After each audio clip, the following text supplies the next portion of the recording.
So welcome everybody, and thank you so much for being here with us for this Mondays at the Mess, Richmond Barracks in the 19th century.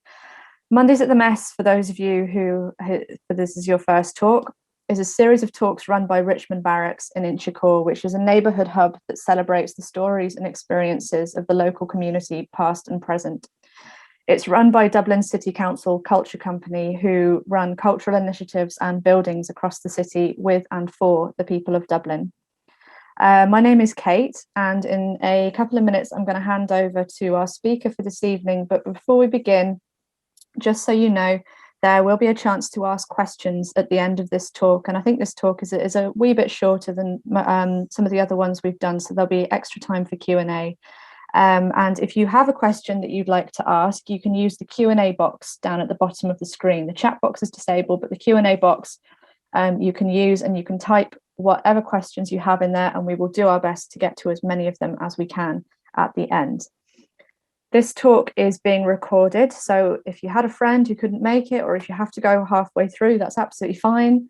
You can watch back at a later date, and we'll share that on over our channels and our websites. And if you want to be among the first to find out when that's available, I will put a link to our newsletter in the chat box during the talk. So if you'd like to, you can sign up to that and find out when they're available. So our speaker today is Justine Murphy. Justine has a background in the arts and is currently studying for a master's in history at Dublin City University.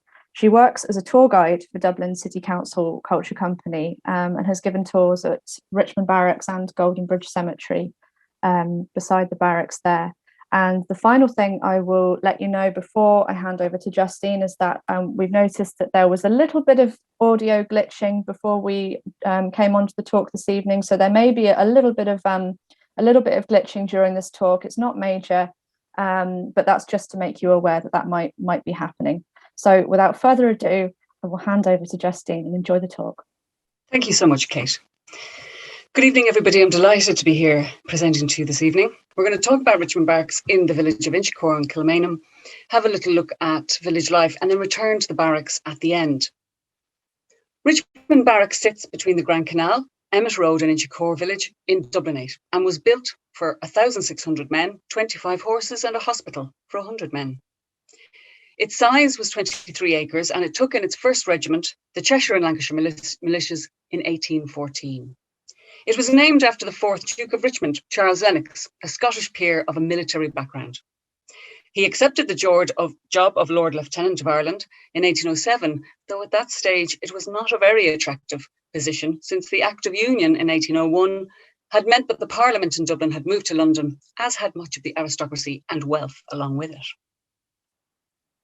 Most British Army regiments were placed in Richmond Barracks at some stage throughout its history, and at the end of Easter week in 1916, it was here that rebels were kept and some court-martialed. The barracks was handed over to the Irish National Army in 1922 and renamed Keogh Barracks after the late General Commandant Tom Keogh. In the 1920s, it was used as public housing and was known as Keogh Square, and part of it became St. Michael's Christian Brothers School. Most of the barracks was demolished in 1969, and a housing estate, St. Michael's Housing Estate, was built on the site. This also was demolished in 2013. So today, there are 2 single-storey buildings which remain, with one section as the visitor attraction with a garden, and there's a HSE primary care centre in the other building. Next slide, please. Here is a map of the barrack site today. Red dot is the barracks, and you can also see the Grand Canal here at the edge, with Emmet Road at the far end, at the top part of the screen. There's Inchicore village on the left, and Golden Bridge Cemetery is here behind the red dot at the bottom of the page. Here we can use the transparency slide function on the Ordnance Survey website to bring us back to a map for 1837.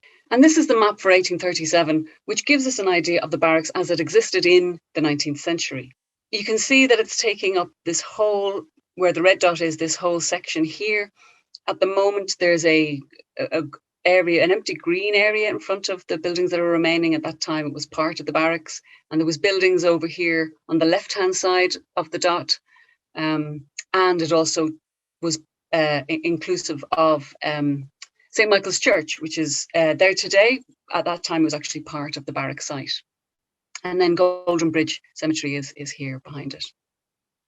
So I'd like to give a little bit of context about why the barracks was built and the sense of dread felt by the aristocracy leading up to 1800, as revolution took place in France and, they feared, might also take place in Ireland against the ruling elite. As the new 19th century began, it had only been 2 years since the rebellion of 1798. There had been skirmishes, violence, and agrarian unrest in the lead up to 98. And the British government was now alarmed at the terror threat from within and from without. The external threat was the possibility of a French invasion, and internally, the United Irishmen and agrarian groups such as the Defenders pursued rebellion. Mary Ledbetter, a writer and a Quaker, gives us an idea of the sense of alarm felt by the Anglo-Irish aristocracy when she recounted sites like this. She writes in 1795, "On top of the jail at Naas is fixed the head of Connor, the schoolmaster, who was hanged by being a defender, and who showed on his trial a spirit worthy of a better cause. The wretched spectacle was shocking to humanity. We saw a magpie quite white near the first turnpike." The day before the 1798 rebellion, Richard Farrell, a Dublin barrister, was in Dublin town, attempting to have dinner and pursue his usual entertainments, when he witnessed the military taking action, and he wrote in his diary, "In the evening I heard reports of the operations of the military in that quarter of the town called the Liberty, a place quite contained as much misery and as much wretchedness as any street in Europe."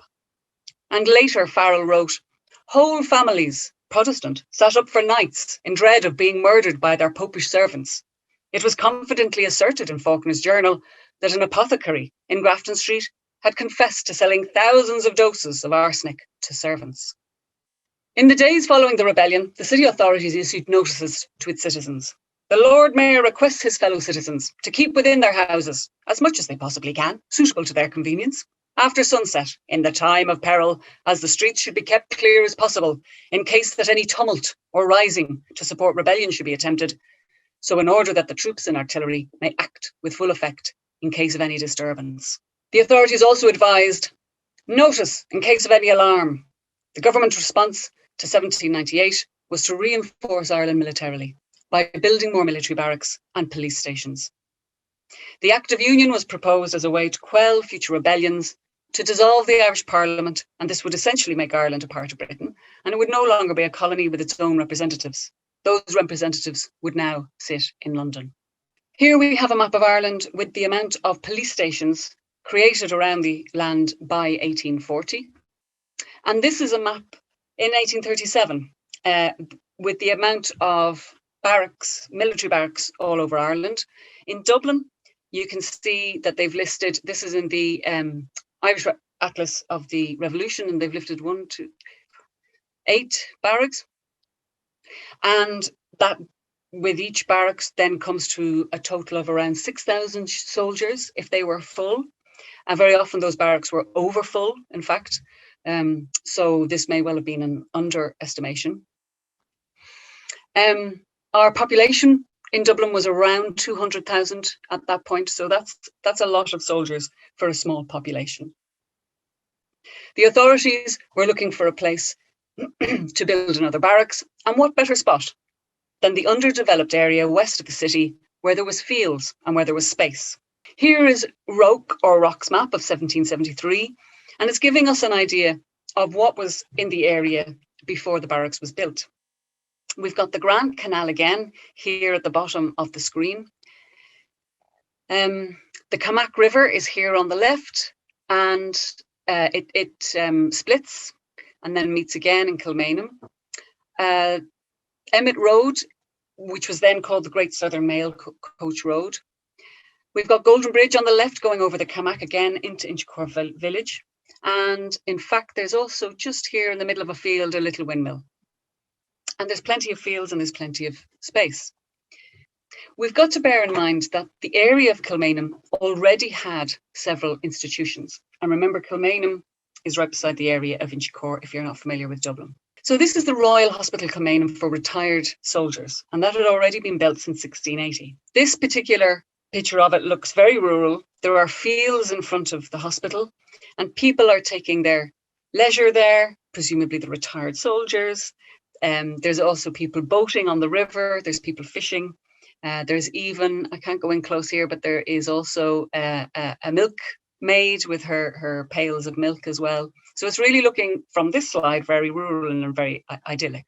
This is a picture of those very same Royal Hospital Kilmainham pensioners with the same type of uniform as the Chelsea pensioners in London. This is, for people who aren't familiar with Royal Hospital Kilmainham, a slide of it.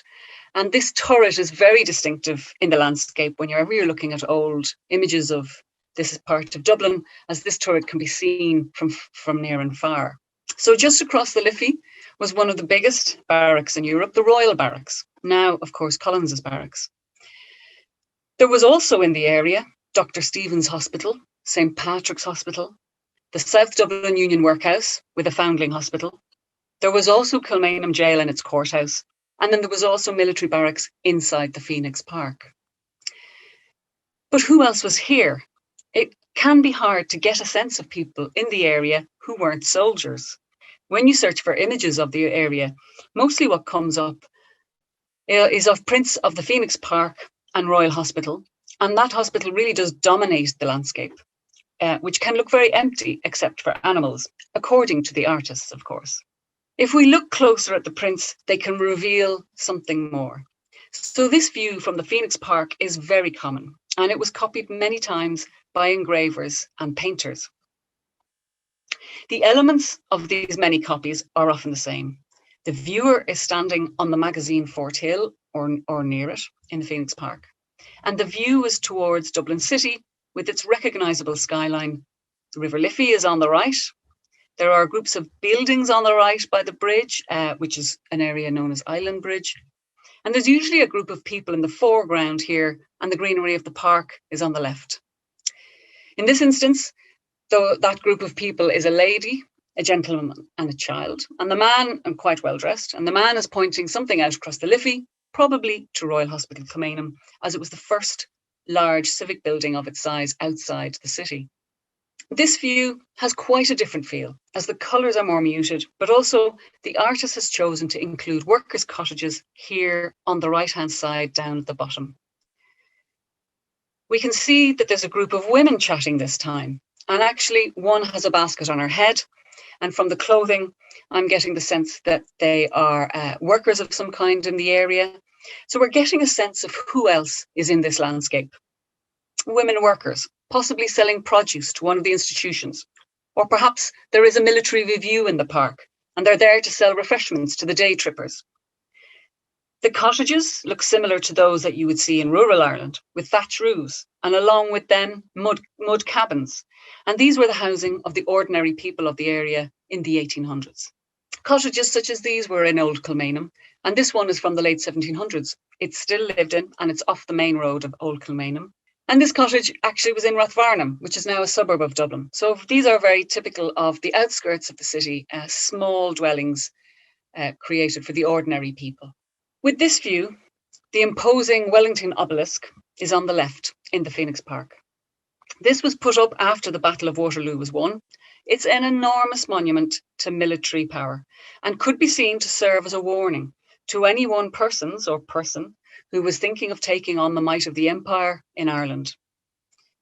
The usual elements of this view from the park can be seen, but if we take a closer look, we can see that this group of people have now been joined by a soldier gesticulating. There's still a rural feel to the image. We've got cows walking along the road here by the Liffey, and the bridge has now been replaced by one which is one single arch called Sarah Bridge, which now is called Island Bridge, and in fact is the one still there today. So this is a view of Richmond Barracks, which is looking very dominant in this landscape. It's very, very long. I think it might be longer than it was. And in the foreground, we've got one of those thatched cottages here on the left by the tree. And on the right, somebody is taking it handy on a wall. They're possibly playing an instrument. I got in close to have a look, and they look like they might be. But I thought this image was interesting because, as I say, we've got the housing of the ordinary folk of the area. Waterways were so important at this time. It's hard for us to realise their significance when we have stopped relying on the waterways to the same extent. As the Grand Canal continued to be built, it added to the watery aspect of this area. If you were standing within the barracks area in Inchicore, the Liffey was in front of you, the canal was behind you, the Camac River you crossed as you came in and out of Kilmainham and Inchicore. So in this slide here, this image, this is the Grand Canal behind Richmond Barracks. And people would use the barge service as a mode of transport, and goods were carried by barge. And this is really looking again very pleasant and idyllic. We've got people who are just walking by the canal, and there's trees.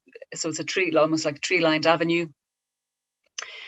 The barracks gate, in fact, one of the entrances backed onto the canal. So it meant that the soldiers could access barges quickly if needed. And remember that the Poddle, which was the other another underground river, which is over near Clonbrassil Street, the city actually relied on the Poddle for its water in the 18th century. Also in the area of Inchicore was the Golden Bridge Spa, which was discovered when stone was being quarried and natural mineral waters appeared. So there is a spa road, in fact, in Inchicore, which is where one of the parts of the spa was. I'm going to put in just a couple of slides to give you an idea of life that went on around the canals at the time. So this is the harbour at Portobello Bridge of the Grand Canal. There's people walking along a tree-lined path where the road would be now. There are children playing with toy boats down at the edge, and soldiers are strolling and chatting. This is the Royal Canal on the north side, but I wanted to put it in to again give that sense of activity. There's lots going on here. We've got people at the banks, and there's really quite a lot going on in the water itself on the boats. And this aspect, in fact, is King's Inns, which is from the Constitution hillside. And this really is a startling images at the moment. There's a big wide road there. The Camac River runs through Inchicore and Kilmainham. And although this slide is showing us the Poddle River, the one I mentioned over by Clonbrassil Street, I've put it in because there would have been sections of the Camac that had a very similar feel. You could have sat on some parts of the banks of the Camac. And here you can see three children in the middle of the picture. They're taking their time there. They might be dressed in Sunday best. One was wearing a straw hat and they have pinafores on. Industries that required a lot of water were establishing themselves along the Camac. There were flour and paper and wool mills. There was tanning yards and there was breweries. There was also windmills in use around Dublin and in this area, and several of the old maps will show windmills. They would have looked something similar to this one in Skerries, and I just put it in to get a sense of what was in the landscape that was really making it very different to our landscape today.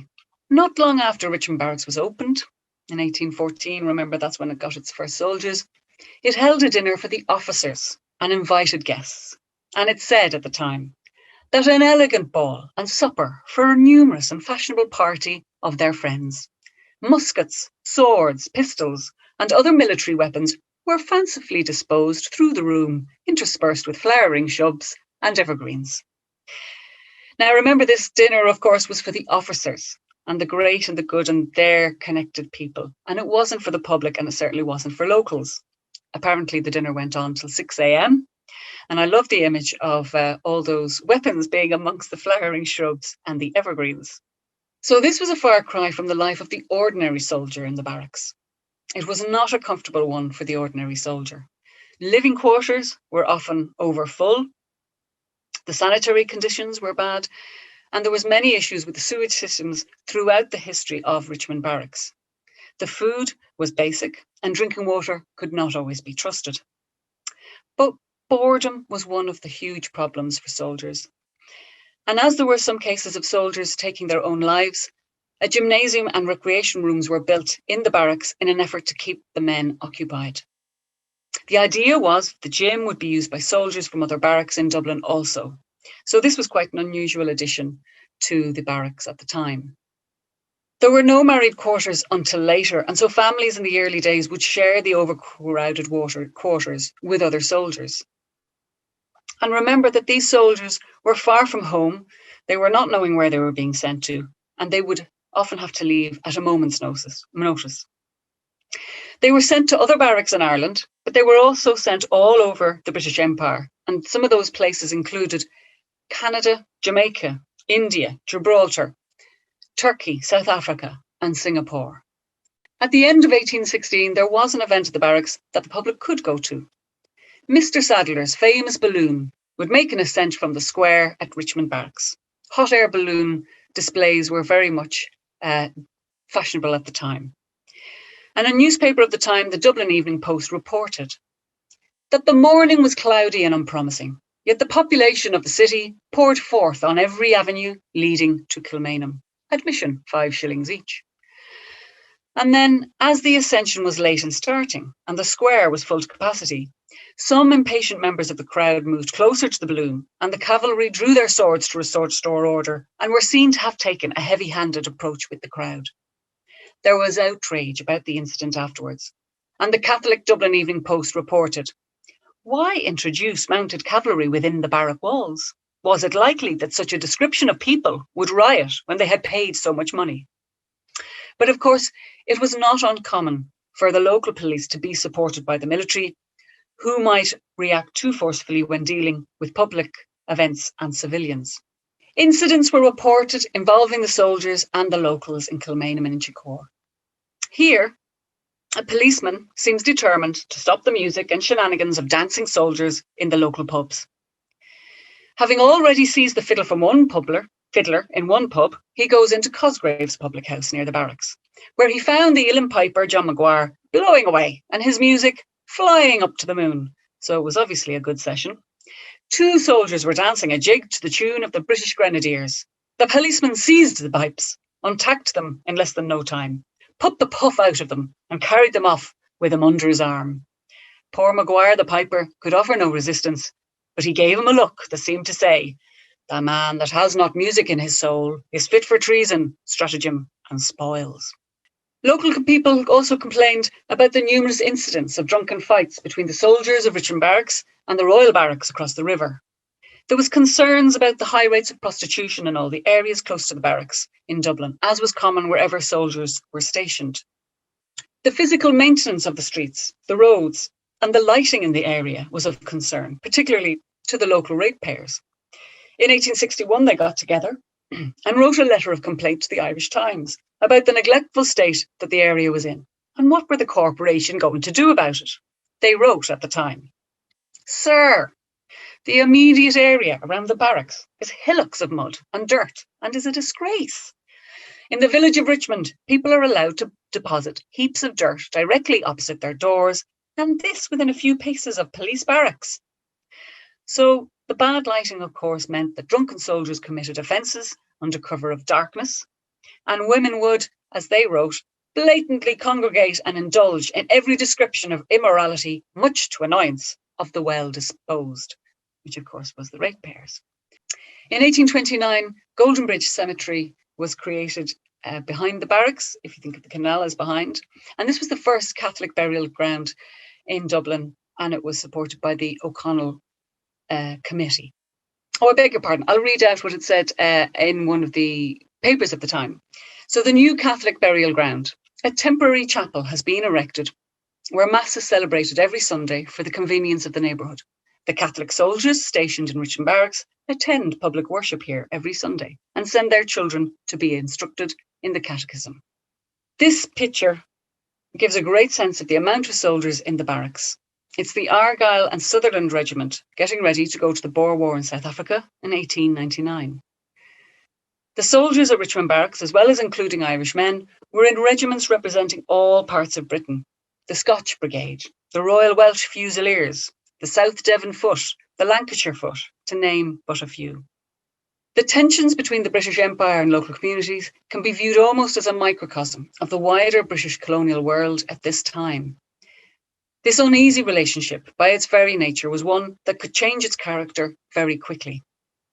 The barracks was used by the British Army up until 1922, when it was handed over to the Irish National Army. And today, the gym remains with its lantern skylight. The other side of the building, we can see a view of the barracks today. The gym here is on the right, and on the left is what would have been also, well, the whole building would have been part of St. Michael's CBS school at one point. And on the left, of course, is rooms for community creativity. So that's the end of my talk. Thank you so much for listening today. Thank you so much, Justine. We're going to go to some questions now, plenty of time for questions. So if you have any, please type them into the Q&A box down at the bottom of the screen. And I can see we've got a few already, so we will start. John has a question. Were the residents in Richmond cottages exclusively members, pensioners, or families of British Army personnel? I think at the Richmond cottages, now I'm not certain about this, I think they were a mixture. But I'll have to get back to people on that one. We were just talking before we came on, one of the about a really great book that you can read if you want to find out more. I think Justine's got it there. Justine, you might tell us what the title is of that and who wrote it. Sure. So Liam O'Mara, a great local historian in Inchicore, has written the book on the barracks called From Richmond Barracks to Keogh Square. And it's actually available in the libraries also by Riposte Books. So that's really got so much in it about the barracks and the local area of the time also. So there may be some more information in there. Donal has a question. I wonder if the area known as the 7th Lock was close by the barracks, and if Justine has any information about the 7th Lock. I believe some of my maternal ancestors ran a hostelry inn at the Lock in the early 1800s. Have you heard of that area, Justine? I haven't heard of the area, no, but that doesn't mean that it wasn't in the area. So I'll make a note of that, and maybe I could get back to Donal on that. And as always, if anyone who is watching has any knowledge about any of this, if do type it into the Q&A and we can follow up with that later. Exactly, yeah. Joan asks, can you say a few words about Grange Gorman Cemetery? Or is that Golden Bridge Cemetery, perhaps? Yeah, Grange Gorman's on the north side. I'm wondering, because if that's the one you mean, Joan, I don't have much information about that. I'm sorry. But perhaps you could maybe talk just a little bit about Golden Bridge Cemetery, in case that's the one. Yes, it was one of Ireland's first garden cemeteries, and there's a chapel within it. T.W. Cosgrave is buried in there. It's a beautiful atmosphere, Golden Bridge Cemetery. If anybody is in the area, I really recommend going and visiting, and hopefully we'll be doing our outdoor tours there at some stage also. The cholera epidemic, of course, hit the area, and one part of the cemetery has an area of cholera epidemic people buried there. Yes, it's really gorgeous, yeah. Thank you. Beverly says, excellent talk, thanks. Could you give some idea of the size of the present premises compared with the much larger expanse as shown in your slides?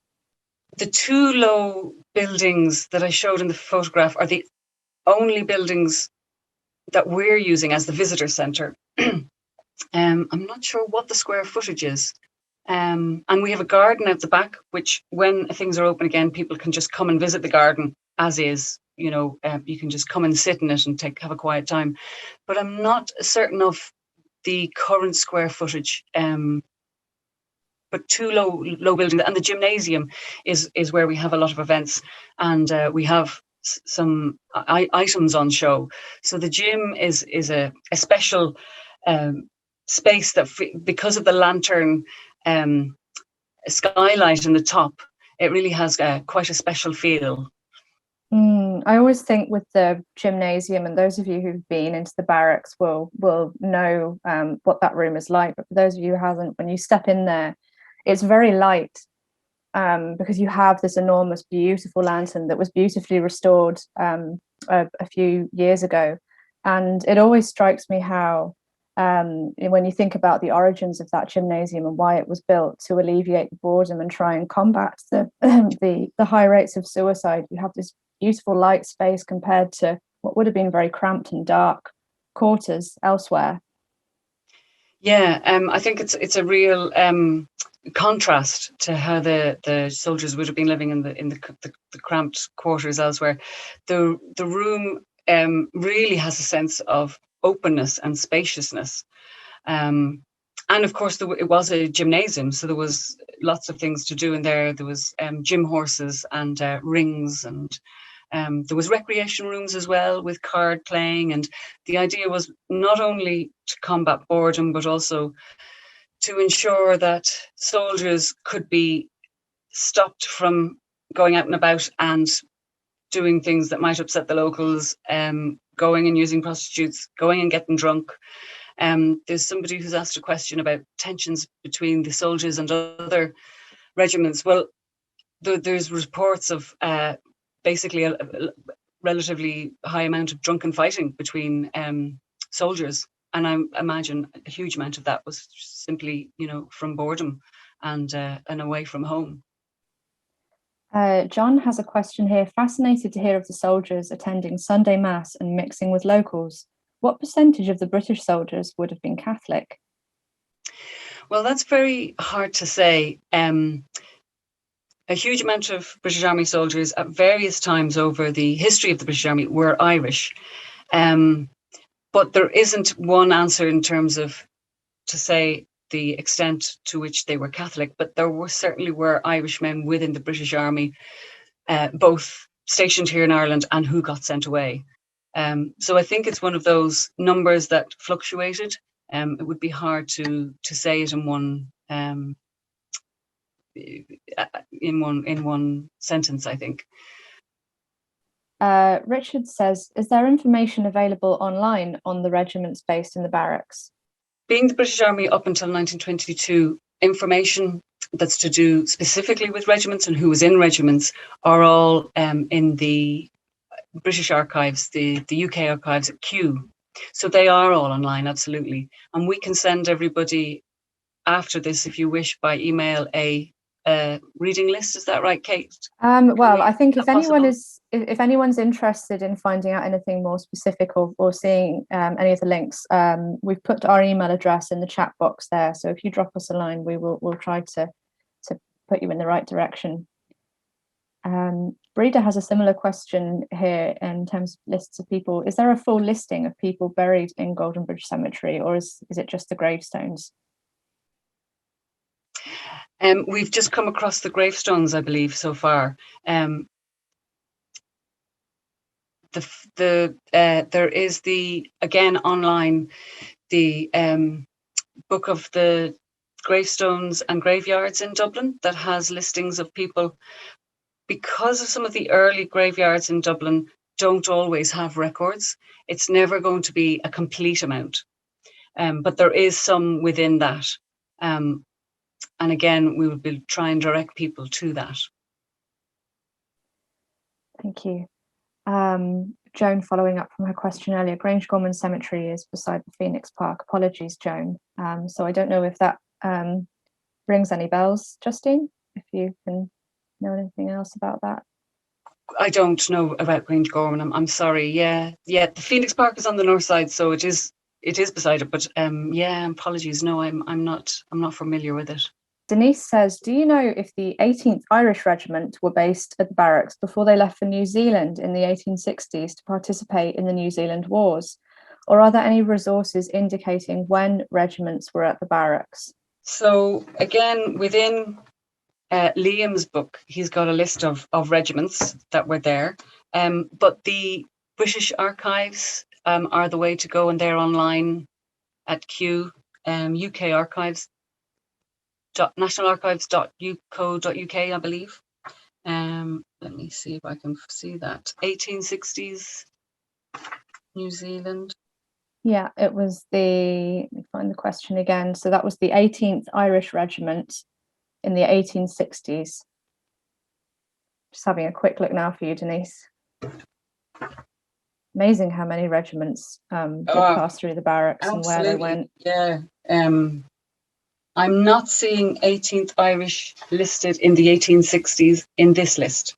But it would be worth going to the Kew website, as Justine suggests, and that we've just put a link to the British National Archives in the chat there, so there may be more information there.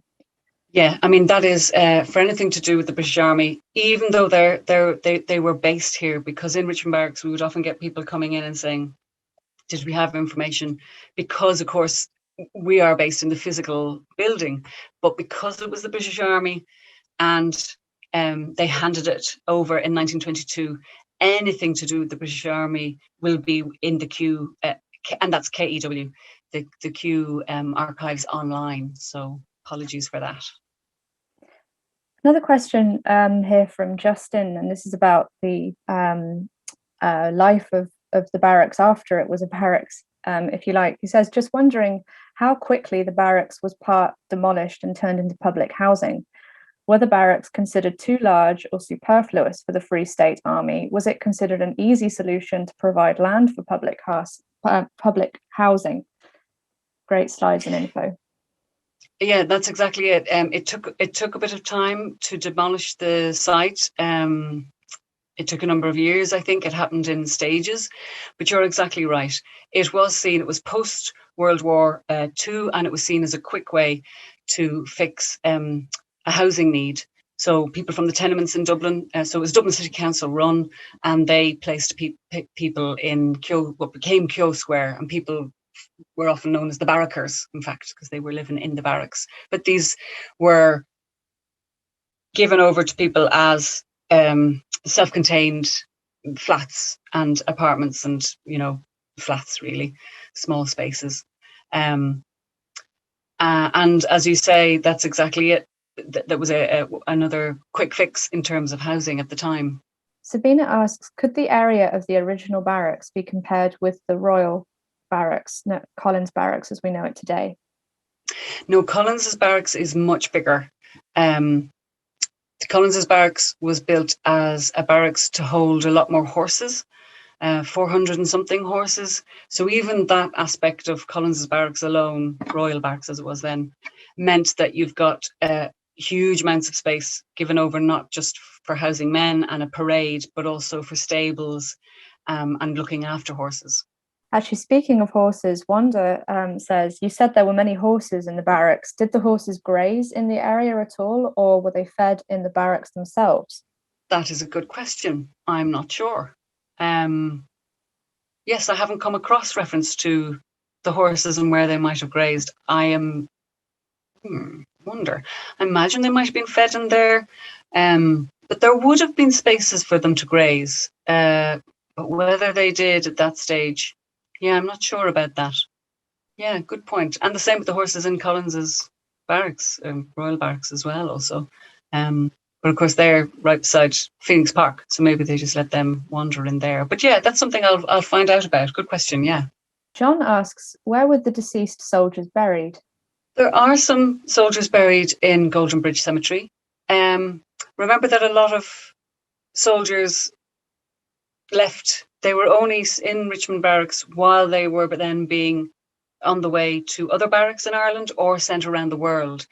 So British Army soldiers were sent over here to train, and then they would get sent out from Ireland. So while some would have stayed and made a life here, on the whole, it was very much a transitory population who were coming in to train, and then would be stationed off somewhere, would be sent off. Thank you. We've got somebody who answered the question there, the complete list of people buried in Golden Bridge, through Lynn Brady, the archivist of Glasnevin. Yes, I should have said that Golden Bridge Cemetery is managed by, it's part of the Glasnevin Trust. So Glasnevin have a few cemeteries around Dublin, and Golden Bridge is one of theirs. So if you contact Glasnevin Cemetery, they should be able to provide some more information. Thank you. Dale asks, is there a record in chronological order which has the separate regiments based at the barracks?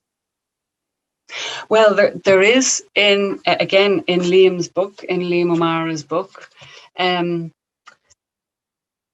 terms of finding it quickly online, I haven't found a list online. That doesn't mean there isn't. But again, I would direct people to the National UK Archives. Whether they have laid that information out in that way, I'm not sure. But in the back of Liam O'Mara's book, he's put the regiments as they were in the barracks from 1814 onwards. And as Kate pointed out, I think there really is, not that I'm a military expert, but it looks like such a huge array of regiments. It seems to be that almost nearly every British Army regiment at some point came through the barracks, whether that was for a short time or a long time. Quite a high turnover, High arriving in the turnover, barracks yeah. and leaving. Yeah. And if you think about it, that song, It's a Long Way to Tipperary, of course, the British Army soldiers were talking about coming over to do their training and their stay in barracks in Ireland, which when I was a kid, I could never really understand. I was like, why are they talking about It's a Long Way to Tipperary? It didn't make any sense to me. And then I understood that, in fact, what they were singing about was not the final place that they were getting sent out to, but the in-between, as it were, barracks where they were going to be training before they were sent out to war. Thank you. There's a couple of questions here about the 1916 Rising, which is what the barracks is best known for, I suppose. So Noel asks, who were the Irish in 1916 who were held there before being transferred to Kilmainham for execution? And Donal says, were there any famous temporary residents in the barracks, I wonder? Most of the 1916 rebels went through it, I gather. So could you speak maybe a little bit about the 1916 connection? Yeah, at the end of Easter week, when the rebels were gathered up in the rotunda at the end of O'Connell Street, the British Army very quickly walked them up to Richmond Barracks. But who they walked up was a real mix of who they had gathered. And they had to go through a process in the barracks of trying to work out who exactly they had when they gathered everybody up. So in fact, the gymnasium is the space where the rebels were all waiting and being ascertained, as it were, by the G-men of the time, by the authorities, from a balcony that's in the barracks, to try and work out who are leaders, who were caught up in it and nothing to do with the rebellion at all, who were too young, if there were anybody who either they said they were too young or they reckoned they were too young, they were then let go. And then they were kept for a time. I don't have any of those. I'm afraid I don't have any of those images to hand here. And they were court-martialed. So this, if I had the other slide, the where the gym is now, there's a big green space in front of it, which was part of the barracks at the time. But behind the gym were the buildings where men were court-martialed. And again, all those transcripts are getting more and more archived and put online. And the Bureau of Military History is just full of excellent detail on the court-martials, on the detail of what was said, and also the witness statements of the people who came to the barracks, who gave their story of what they remember of 1916. They were then asked that in the 40s and the 50s, and that information is all listed on the Bureau of Military History, which is a really wonderful website, and again, luckily, all available and all for free, and nothing is behind a paywall. Thank you. Dale asks, following on from that, which regiment was stationed there when the 1916 rebels were held? So the Royal Dublin Fusiliers were in the Royal Dublin Fusiliers. Yep. And then it moved over. Well, that was in April. That's the 4th, isn't it? And then Sherwood Foresters, again 1916, but the next month. So and it was Sherwood Foresters there then until 1990, in fact. Thank you. Getting back to the to the 19th century then. Question from Fiona. Do we know who the architect was of the barracks? No, I don't know. Yeah, I'll have to look that up. Yeah. If anyone knows, then please do put that in the Q&A. And Annette has a question about the tension between the soldiers and the local civilians. Could you speak a little bit about that? I know you touched on that in the presentation.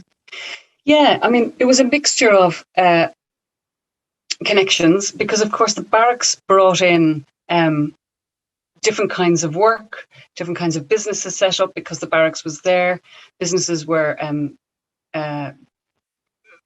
bringing foodstuffs and bringing services to the barracks. So there was that sort of element of it creating an employment in the local area. But there was also issues as regards soldiers and them getting drunk, starting fights, that aspect of when they were basically not on duty, when they were off duty. There was one instance where a soldier came out of the barracks and attacked a man who was an employee of the local paper mills. Said, "Are you a popish? Are you a popish sort of devil?" It was sounded like he was either very either he was drunk or he was wound up and he attacked him. So there are those instances that come up of either violence happening between people, or prostitution was a huge issue. And of course, barracks, wherever barracks were placed, there was prostitution going on near. It wasn't just all contained in our red light district, which is called the Monto over on the north side. It was also near barracks as well, because wherever soldiers are stationed, there will also be prostitution. And certainly there has been reports of, like that, the ratepayers who were complaining of the actual management of the area at the time, just in terms of the practical type of thing of the maintenance of the paths and the good and the bad lighting and those kinds of things. But they also touched on the fact that because the lighting was bad, that people would use that cover of darkness, and that there was women doing immoral acts, as they would call them. So there was all that went along with the barracks, which of course is not unusual to Richmond Barracks. That would be a general, a common thing with most barracks. Thank you. Well, that brings us quite nicely up to nearly 8 o'clock, so we might leave it there then for this evening. Thank you again so much, Justine, for that great talk. The images are stunning, and there was a question earlier about where we can find some of those images. A lot of those belong to the National Library. They kindly gave us permission to use them, so do take a look on the catalogue online. If you type in Phoenix Park or any area in Dublin, you find a whole wealth of information, and a lot of those images you can find those on there. So thank you so much for coming along this evening, and I hope we see you at some more events in the future. So thank you again for coming along. Thank you again, Justine, and hope you all have a lovely evening. Thank you so much. Good night, everybody.